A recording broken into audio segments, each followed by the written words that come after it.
Well, Jesse, welcome back to the show, man. Hey, thanks. Thanks for having me, Cable. I appreciate it. So you've been running and gunning, trying to protect some of the advancements in the anti-Second Amendment ideology in New Mexico. Well, working on all kinds of different bills, really. There's just so many, and it's difficult to sort through them all and identify the ones that look like they have the greatest possibility of passing and focus attention on those, so on and so forth. Also been working on trying to get our state wildlife agency properly funded. That's a big deal right now. Yeah. Well, but going back, so we had on Brian Lynn of Sportsman's Alliance, excuse me, recently, and I know there's one bill that is being discussed that would make anyone owning an AR and there's some other semi-auto firearms as well, but essentially make them a felon if they didn't turn them in or sell them. With no grandfather clause. That's the really crazy thing about it, is like, if you do nothing, like the guns just sit in my gun safe behind me, now I could be a felon. Yeah, that bill is moving through the legislature. I don't think it has a very high probability of passing, but it's certainly scary when you see those types of things, and when you really read the language and recognize the consequences that could be incurred if some of these legislative pieces pass. It's pretty alarming. Yeah. Well, so I guess first of all, how was your hunting season? I think the last time we spoke was probably spring or summer of last year. Yeah, as far as big game, as you know, in New Mexico, most big game hunting opportunities exclusive to the big game draw. And so in the big game draw, I only drew one tag. I applied for 8 big game species, but only drew a Coues deer tag. And my son, who's 12, applied for every species, and he drew a Barbary sheep tag. So anyway, I was fortunate to get a really nice over-the-counter Barbary sheep, which is one of the few big game species that New Mexico has over-the-counter opportunities for. And then in December, my son shot his first big game animal, which was also a Barbary sheep, down almost on the Texas line, down near your country there. Yeah. And that was a pretty amazing experience. And he made a beautiful shot on this ram, and the ram expired right up against a rock that had a 700-year-old petroglyph of a ram's head inscribed in it. So it's pretty remarkable. I'll send you a picture of that. And I was able to fill my Coues deer tag. Shot a small Coues deer buck in far southwest New Mexico, and that was a blast. And was able to get out and do a little bit of waterfowl hunting, not as much as I would have liked. Did one waterfowl hunt up in Montana on the Yellowstone River that could have practically froze to death. 12-hour sit on the bank of the Yellowstone River in crazy temperatures. I felt successful just to survive that one. Yeah. Well, hey, go back to that petroglyph. So your son shot this aoudad, Barbary sheep, but commonly known as aoudad. Yeah, I should be mindful of the audience here. I should call them aoudad. In New Mexico, we're kind of unique in that we always refer to them as Barbary sheep. But right. Yeah, sorry about they're that. They're native to Africa and the Barbary Coast specifically. Now, World War II soldiers saw these things while they were stationed in North Africa, and eventually brought them back to Texas and released them. And now they're prolific in Texas and New Mexico. So the petroglyph that you guys saw where your son shot the sheep, though, that had to be a desert bighorn, because these aoudad, they've only been here for less than 100 years. Yeah, that's exactly right. The petroglyph would have been a depiction of a desert bighorn sheep. Nonetheless, it was just still quite the coincidence, and it was the first petroglyph we'd seen on the hunt. Glassing is key, obviously, when you're hunting those aoudad. And so we spotted this herd of sheep, and it took a number of hours to get up in position. And then we got into position. We were 167 yards, and my son at 12 years old had to be behind the scope for nearly an hour, waiting for the ram to get separated enough from the ewes that he had a safe and clear shot. Because of the high winds, the sheep were bundled up real closely together. Mm-hmm. And he shot just before dark, so we got some beautiful photos with sunsets and things like that. But it was a long pack out. We probably didn't get back to camp till close to midnight. And on the hike out with the headlamps, we were able to see a whole bunch of different petroglyphs. It was pretty amazing. But that ram's head, that desert bighorn ram's head, was the first petroglyph we'd seen on the trip. So it was a powerful moment. And you would think that has to be a hunter from, who knows how many centuries ago, but probably doing the same thing with just different equipment. Yeah, that's right. In fact, that was one of the comments that my son made as we approached his sheep. He said, "Dad, we're sharing this land with hunters with ancestors who were also hunters," and it was it was cool. That's awesome. So as far as New Mexico Game and Fish and the commission, are they financially struggling right now? Well, the commission's not. The commission are Well, volunteers, right. but the department, the agency, is struggling. It's an enterprise agency like a lot of states, so they don't receive general appropriation funding. Essentially, 100% of the agency's funding comes from the sale of hunting and fishing licenses, and then the matching federal dollars provided by Pittman Robertson and Dingell Johnson. The last time the state legislature passed a license fee increase was in 2005. That increase went into effect in 2006. So if you just were to look at the cost of a pickup truck for a game warden, for example, in 2006, compare that to the price of a pickup truck in 2023, not to mention salaries and fuel and every other cost that's increased, you can imagine that an agency operating on a 18-year-old budget is going to be struggling, and they are. Mm-hmm. Well, it's like the last time that the federal duck stamp went up by like $5 or something. I was standing in line at a sporting goods store purchasing my license, and I hear this old guy bitching about like, oh, they were increasing the duck stamp on me. I'm like, dude, like, do you want to do your part for conservation or not? Like, it's $5. You're gonna go and buy a pack. He looked like he smoked a pack of cigarettes every 5 minutes. I was like, you're about to go buy a pack of cigarettes and spend that money. You like hunting, so why won't you step up and pay the $5 to fund conservation? I don't get it. That's exactly right. In fact, the year before last, the New Mexico Wildlife Federation led an effort in the state of New Mexico to double the cost of our mandatory habitat stamp. So anybody who's in New Mexico hunting on federally managed public lands, hunting or fishing, is required to have a habitat stamp. And since the program started in the mid-1980s, the cost was $5. And so in 2021, I got to thinking, boy, this seems awfully low. It's been that for too long. How much more habitat projects can we do? How many more watering tanks can we put on the landscape? How much more, controlled burning and mechanical thinning and all the other habitat things we can do to increase wildlife populations? How much could we do if we would just double that? And so I did a pretty informal survey of hunters and anglers across the state just to get a temperature check and see how they would feel about that. And the support was unbelievable. I went to the agency and said, hey, we need to double the habitat stamp price. And they said, absolutely not. We're just coming off of this COVID crisis. People are hurting. People are struggling. There's no way we can double that stamp cost. And then at the next game commission meeting, we just had a ridiculous turnout of hunters in New Mexico demanding that the stamp be doubled.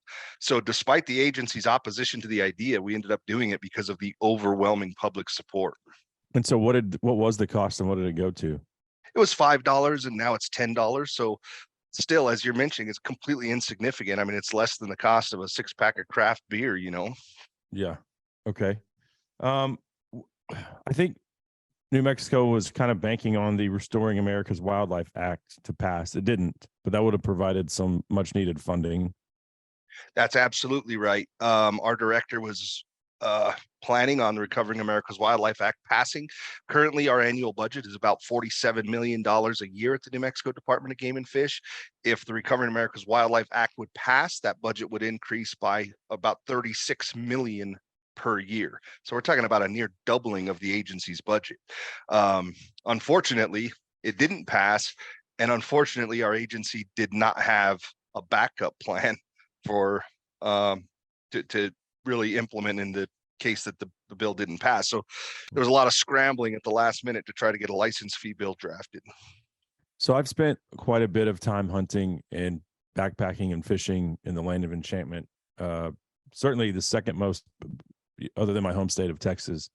I've hunted elk 5 or 6 times, drawn public land elk tags 4 or 5 times. I've done mule deer, drawn 2 mule deer tags, and have honestly gone there just to grouse hunt and fly fish a ton of times. So I love New Mexico.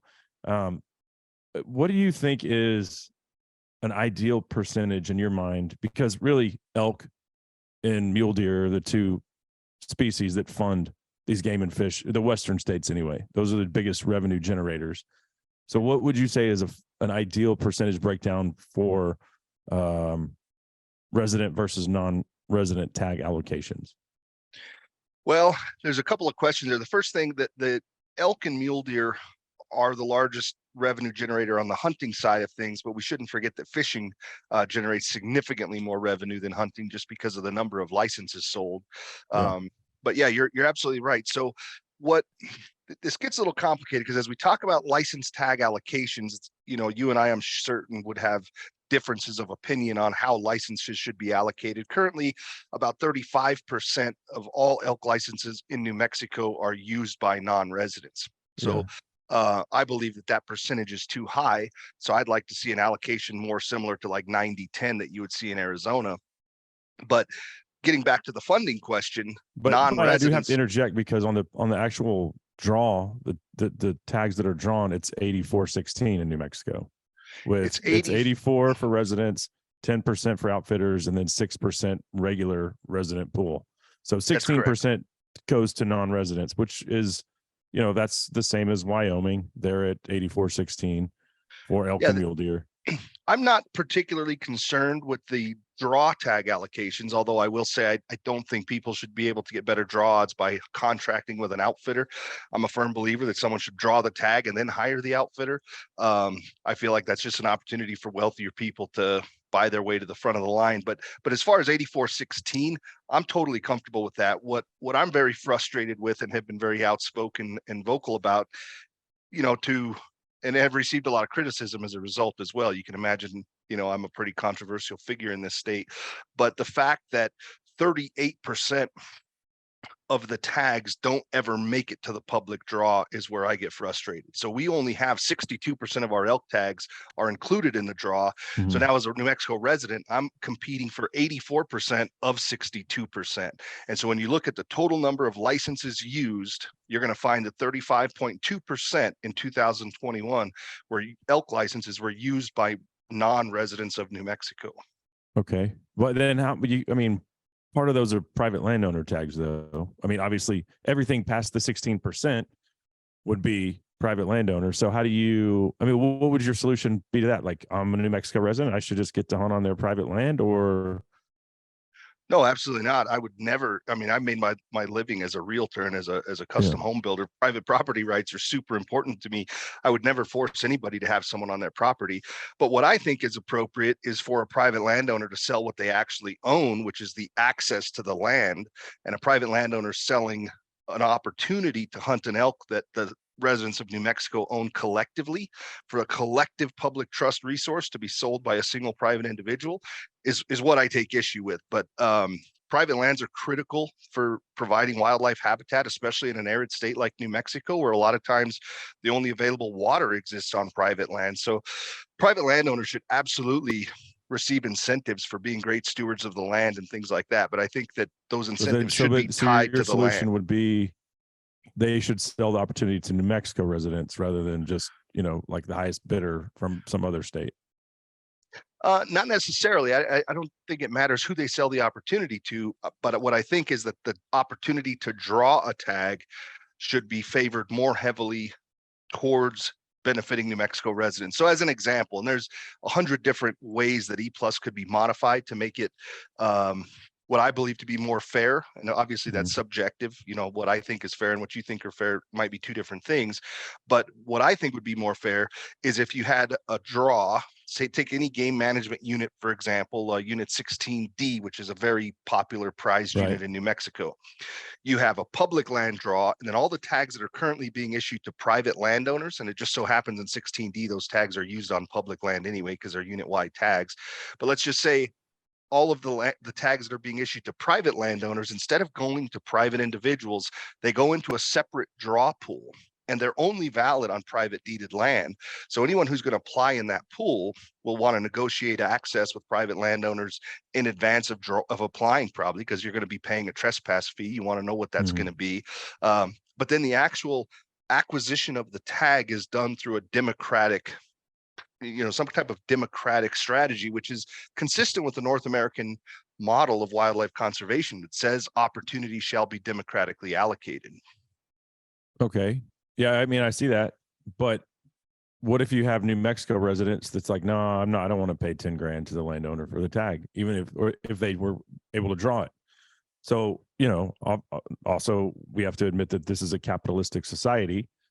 So I'm just trying to figure out like how, unless the gripe is that they shouldn't be able to hunt public land with a private landowner tag, which maybe that makes sense. I wouldn't fight you on that. I've taken advantage of that.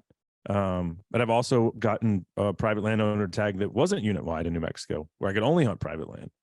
Yeah, I can definitely admit that the ranch only tags give me a lot less heartburn than the unit wide tags. That's for, but even with ranch only, it's complicated, and E Plus has created some real challenges in this state. One of those being the amount of friction that exists between landowners and public land hunters in this state is super unhealthy, and I don't like it. I wish we could fix that. But so here's a couple examples. There's so many different ways E Plus is administered. You have a primary zone, you have a secondary zone. In a secondary zone for elk, for example, private landowners can sell unlimited elk authorizations. They're only good on the deeded acres, but there's no limit to the number they can sell. And that same system exists with pronghorn and deer in New Mexico. So a landowner that has 5 acres in a water hole in a pronghorn unit could put a hunter up at that water hole, in the evening when they come into water, and a hunter shoots a pronghorn. And then the next evening you shoot another pronghorn, and the next evening you shoot another pronghorn, and you could take potentially 10 or 15 animals off of a 5-acre tract that's an inholding surrounded by public land. So in that case, you got this private landowner who's taking an exceedingly large portion of the wildlife off the landscape compared to what public hunting opportunity looks like. So it's really complicated. But going back to the elk example, the ranch only tags, as I said, don't give me nearly as much heartburn, especially on the really large ranches that provide unbelievable habitat, and they have range ecologists, and no offense to my state wildlife agency, but your big large landowners like that oftentimes manage the wildlife even better than the state wildlife agency does. I mean, they do an unbelievable job. So for that landowner to manage the hunting program on their land, I don't really take a lot of issue to that with that. But you've got things like the small contributing ranch program, where you have ranches that are 1 acre. I don't know if you call that a ranch, but you have properties that are 1 acre, 2 acre, 10 acres, 15 acres, and a whole bunch of landowners get together and say, hey, if we pull all our acreage together, we would qualify for 3 authorizations for elk. So now they get the 3 authorizations, but they've got to work it out among themselves how those are going to be distributed. So one guy says, well, I've got the most acreage, I should get the largest share of the money from the sale of those authorizations, or I should get more authorizations, or whatever their arrangement is. You have another guy that has a property half the size, but he's saying, well, look at my habitat, I got an alfalfa field and I also have a watering source. And you get this infighting even among the ranching community that's just extremely unhealthy. So there's a lot of issues with E Plus, and I think that at some point the state of New Mexico is going to have to convene a meeting with stakeholders, including the outfitters, including the do-it-yourself public land hunters, including the landowners, the cattle ranchers, the agricultural producers. We're all going to have to come together at a table and hash out some of these really hard conversations to see if we can't identify some places where we can improve the current system, because it's in need of improvement. That's my belief. Well, let's talk about SB 254, which has been proposed. And this is to, you're running on a deficit as far as the New Mexico Fish and Game, and or is it Game and Fish? All of them are different, but yeah, it's New Mexico Department of Game and Fish. There is a different bill in the legislature that would change the name to the New Mexico Department of Wildlife Conservation, but that's a whole nother topic. Yeah. Well, so anyway, SB 254 has been proposed, and just for example, I'll go to, and this is just from y'all's website here. Some of the license increases would include, so resident fishing would go from 25 to 35. But then you look at non-resident would go from 56 to 90. So that doesn't really reflect the same level of price increase. Resident either sex deer from 31 to 50, non-resident from 260 to 375. And then the biggest one is on the elk front. the resident would go from 80 to 90. Meanwhile, the quality elk tag for non-residents from 750 to 975. So, the increase is definitely favor than the residents as far as, like, if you say percentage wise, who's getting the bigger tax hike? Well, it's the non-residents.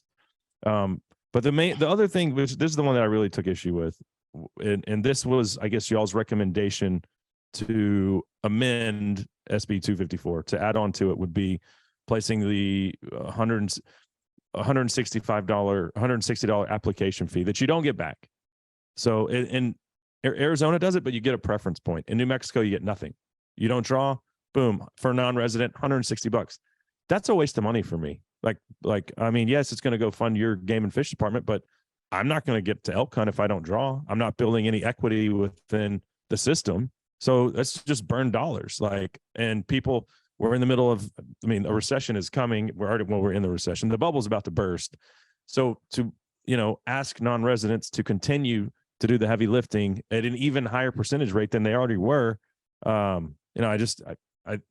saw that and I was like, wow, that makes me think twice about applying in New Mexico, and I can afford to do it. Some people, they can't afford to do that. $160 is a lot of money. They'll be like, no, I'll just save that and I'll do something else. And then those people, instead of paying the increased license fee, you're going to get $0. What's better, $750 or zero?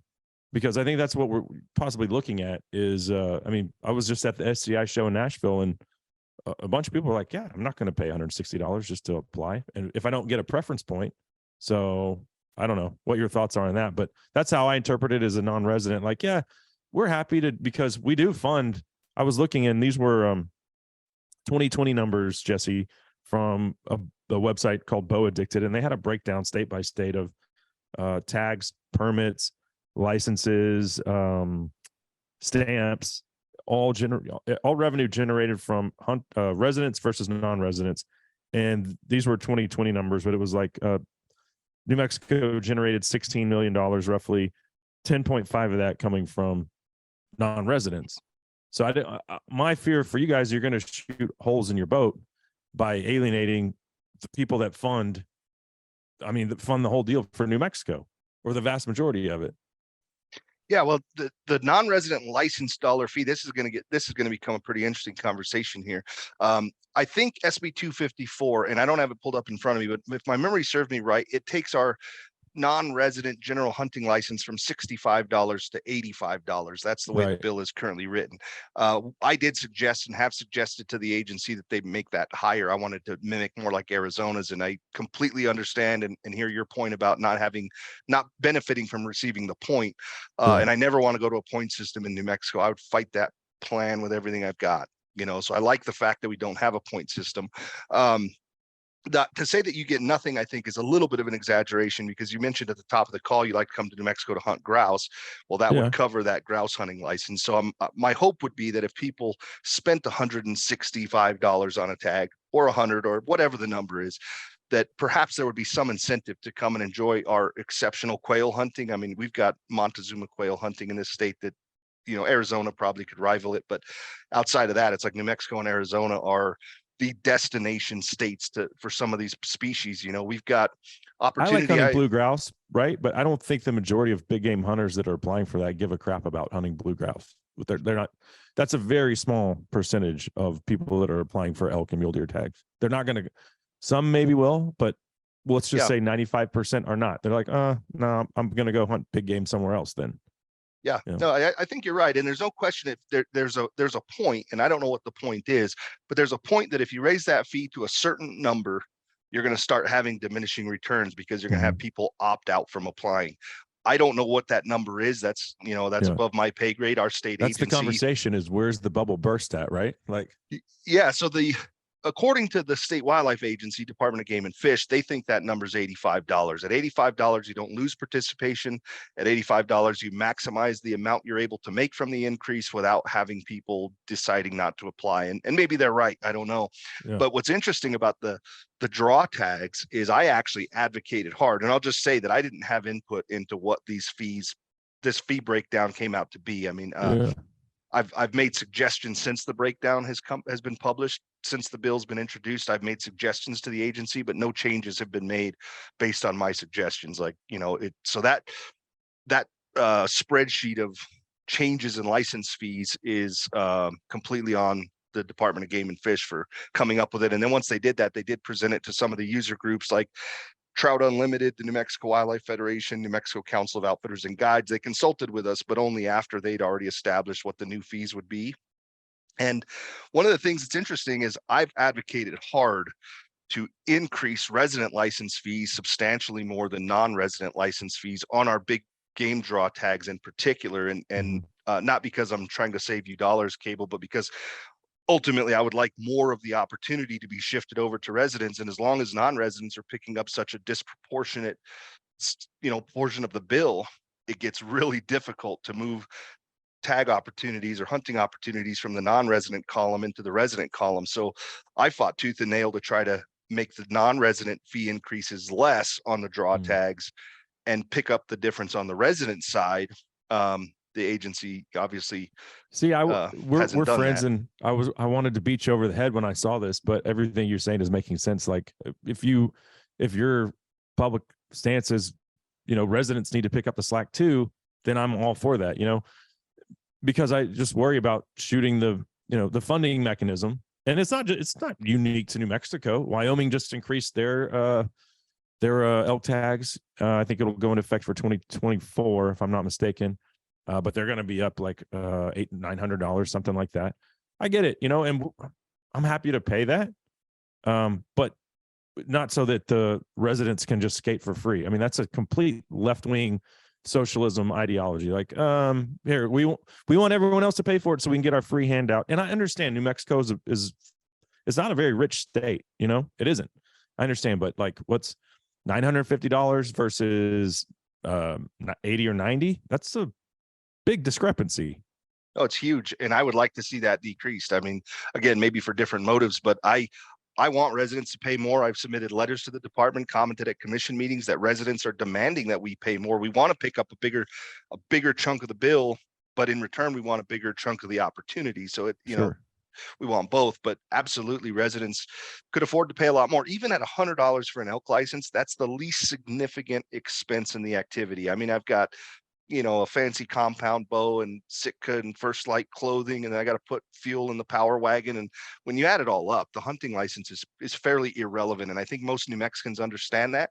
And I think that to a much smaller degree was really on display when we did the habitat stamp increase that I mentioned before. I mean, hunters showed up in droves to demand that the department charge us more for this mandatory habitat stamp.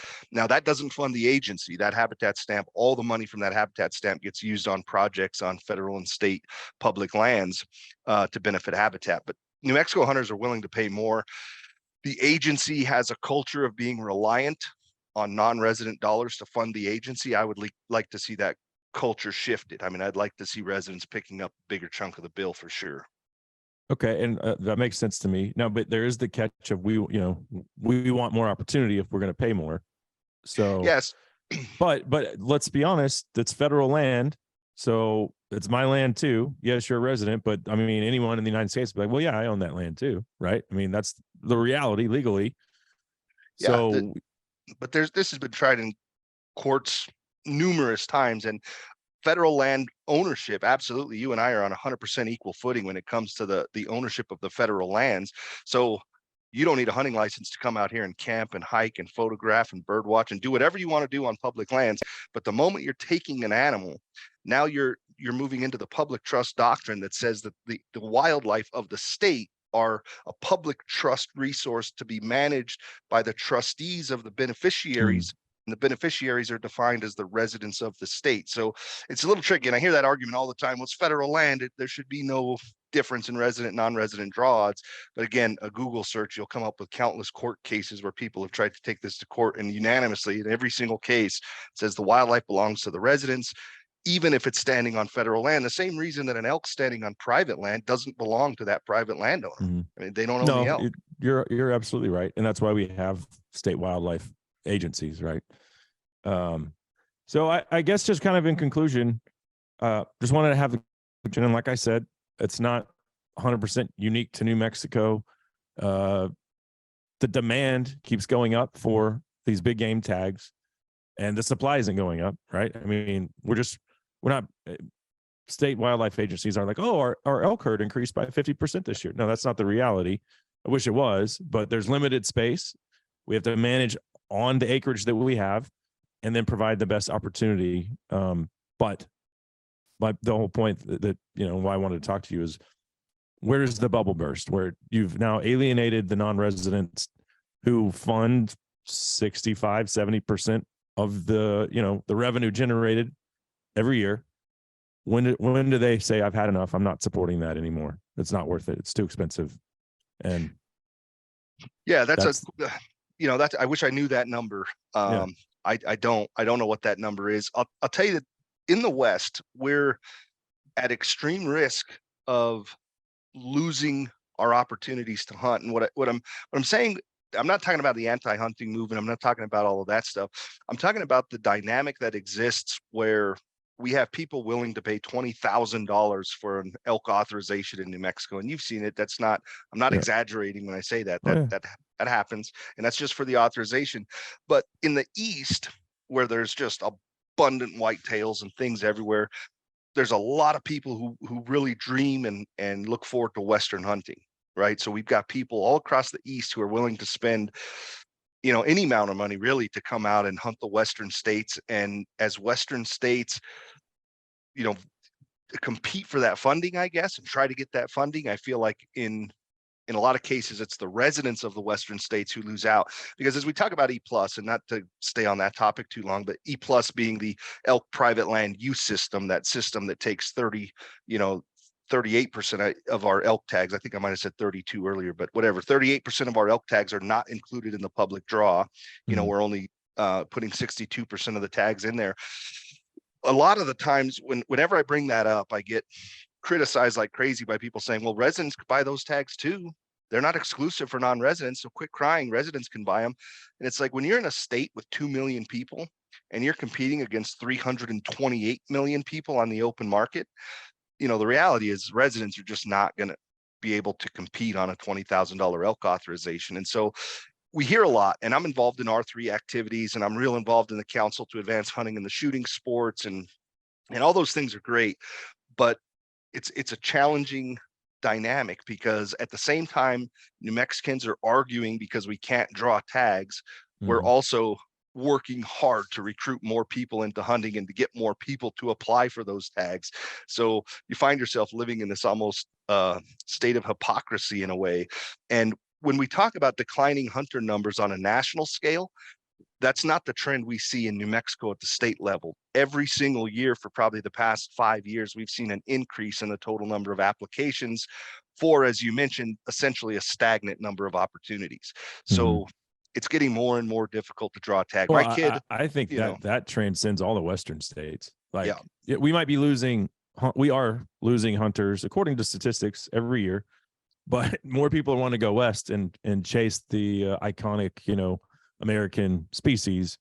And that's just the way it is. I will say that one other thing, though, to think about as we wrap things up here is, so non-residents doing the heavy lifting for the annual budget, generating that revenue.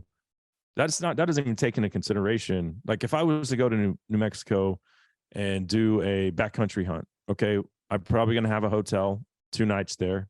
I'm going to eat at restaurants how many times?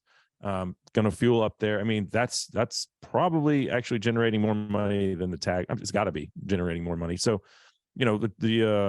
that's also pumping money into the economy, and you have to consider that too when you're saying, okay, I don't know we both don't know where the bubble burst on how much is too much for a tag, for an application process, all that stuff. But you're also hurting just the local economies that need that out of state revenue to keep their businesses going. Outfitters too. Well, you're right. I think you're right to an extent, but I think what we see in New Mexico is that hunting really benefits rural economies. And so if we're looking at Daddle, New Mexico, or Reserve, New Mexico, I sometimes wonder how big of a difference it makes to that local community that the person at the gas station, at the restaurant, at the hotel, whether they're from Dallas or whether they're from Albuquerque, right? I mean, the the town of Reserve is going to see those dollars the same. I think the state as a whole, of course, benefits from an influx of money from other states into New Mexico. But I think when we break it down to local rural economies, I think residents have a pretty similar impact as non-residents. And I also think residents have bought their truck here. Residents have bought their bow here, their gun here. Residents have, bought their groceries here. Non-residents probably buy some too. They might bring some with them, just depends. But we also pay property taxes here. So I'm not disagreeing with you in that the non-resident dollars coming into New Mexico as a result of hunting and other forms of outdoor recreation are important. I absolutely agree with that. But I think sometimes we discount the benefit that residents also produce in rural economies because of hunting activities.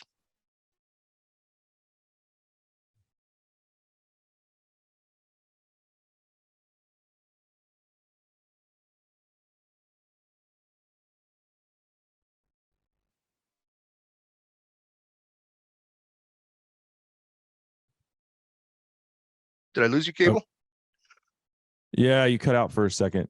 Oh man, sorry about that. That's okay. No worries. Hopefully you can edit it up. I don't know where I cut out. Yeah, no problem. No problem at all. Well, right on, Jesse. Like I said, I thought I was going to beat you up here today, but I mean, and have a friendly conversation. I think we did. I understand where you're coming from more now. I think you understand where I'm coming from as a Texan who wants to spend my dollars in New Mexico, right? Like I want to do that. And I probably still will if it's $160 is a lot for an application for an elk that, you have a 6% chance of drawing or less. Or if you use the outfitter pool, you can increase it a little bit, but the odds are not good. Right. So that's a lot of money. And I'm speaking on behalf of all non-residents being like, and like I said, it's not just New Mexico. Other states are raising their big game tags too. I don't know where the fine line is on how that system supports itself.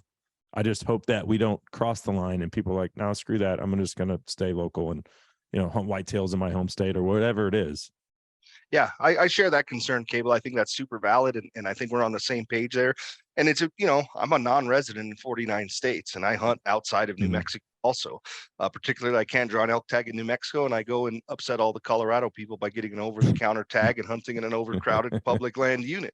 Yeah. I hunted moose in Alaska in 2016, and that was the last year. The price is what I paid. I think it might have been $900 or something. The following year, in 2017, the price of a non-resident moose tag doubled in the state of Alaska. 100% increase year over year. So I feel the pain too.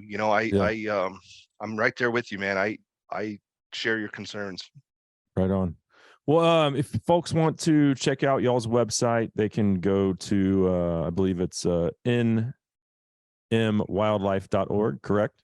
That's right, nmwildlife.org. Check it out. All my contact information's up there. I'm easy to get a hold of. You could find me, Jesse Deubel, Deubel, on Facebook and Instagram. I'm an old guy, so I'm not on Instagram as much as Facebook usually, but I check those things out. And my email and phone number's all on the website. If anyone has concerns, questions, wants to yell at me about something or make suggestions about something, I'm pretty accessible. And I will say this, going back to what you said about you hope that people would come and grouse or quail hunt or fly fish or whatever.